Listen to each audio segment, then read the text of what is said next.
in 2000, Al Gore and George W. Bush, both vying to become president, appeared at the Alfred E. Smith Memorial Foundation dinner, known for its barbs and political wit. Here's how Bush addressed the wealthy donors at that event. This is an impressive crowd, the haves and the have-mores. Some people call you the elite. I call you my base. Oh, and how the rich folks laughed and laughed and laughed. Some critics gave Bush a hard time for the joke, but alas, rich people problems. But by 2012, things had changed a bit on the campaign trail. During the 2012 presidential race, Mother Jones obtained video of a private fundraiser for Republican presidential nominee Mitt Romney. Romney told a small group of wealthy contributors that what he truly thought of the poors who supported his opponent, President Obama. There were 47% of the people who voted for the president not Obama. There are 47% who are with him, who are dependent upon government, who believe that they are victims, who believe the government has a responsibility to care for them, who believe that they're entitled to health care, to food, to housing, to you name it. But that's an entitlement, and the government should do it to them. How dare they want health care, food, and housing? The tape caused an uproar and likely played a role in his defeat. A little innocent, however, compared to Donald Trump, who reportedly told his friends, quote, "You all just got a little richer," when referring to the massive tax cut for the rich and for corporations that he signed into law as president. I'm joined now by Stephanie Ruhle, anchor of MSNBC's The 11th Hour. So we talked about this. We've talked about this a bunch, you and I, as we sat during the specials and we kiki on the side. I want to bring those conversations to the public. I mean, this really is, I think, the clearest example of the wealthy attempting to buy the White House. What do you think? And not just the wealthy, the wealthiest. And they can. Remember, people understand, especially the richest of the rich, that Donald Trump is transactional. He keeps score of who stands with him. And right now, he's at the bottom. He's at a low point. So when you're looking at where he is, whether you're talking about Sheldon Adelson's widow, or Nelson Peltz, or Steve Schwartzman, or John Paulson, or Bill Ackman, they know that Donald Trump needs a positive headline. They know that they are the group of people, the quote-unquote ruling class, whose affirmation, whose support he has always been desperate for. So standing with Donald Trump now, what does that give you? A free pass, a get-out-of-jail-free card when and if he's the next president. And here's what's important for us to clarify. Now, lots of them are saying things like, it's immigration that matters to me most. It's inflation. It's Israel. Well, let's break that down. If it's immigration, President Biden tried to pass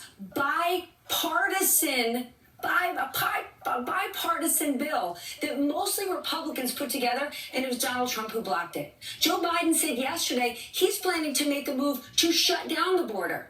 President Trump, former President Trump, isn't doing that. If it's inflation, which is a problem, Donald Trump has not offered one single policy solution that would curb inflation. And last thing, if it's Israel, last I checked, globalists, which Trump campaign has talked about over and over again, Charlottesville, or what did they recently say in a campaign post?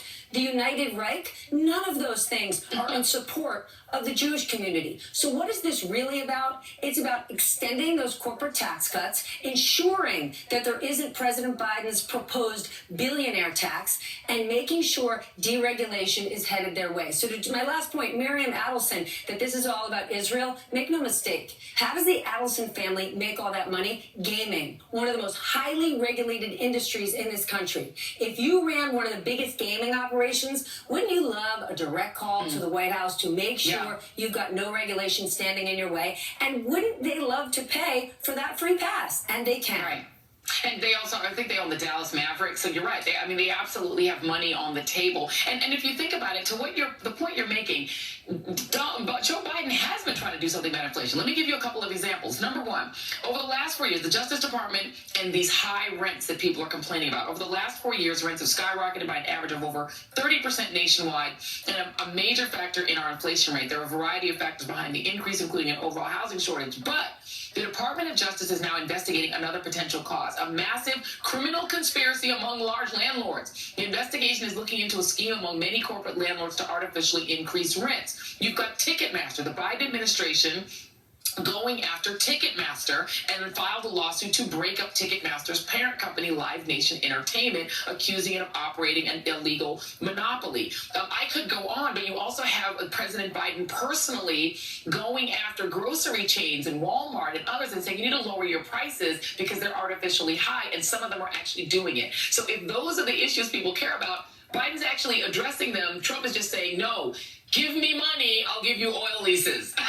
And guess what, Joy? That works. It was just a few weeks ago that Trump had a meeting with Harold Hamm and other oil execs where he laid out, you give me $1 billion and I'll give you whatever you want. If you're running a giant oil company, that's worth a lot of money to you. So the American people should pay attention to what former President Trump is offering these people, because they already have ultimate wealth. Now they're in a position where they could be buying ultimate power.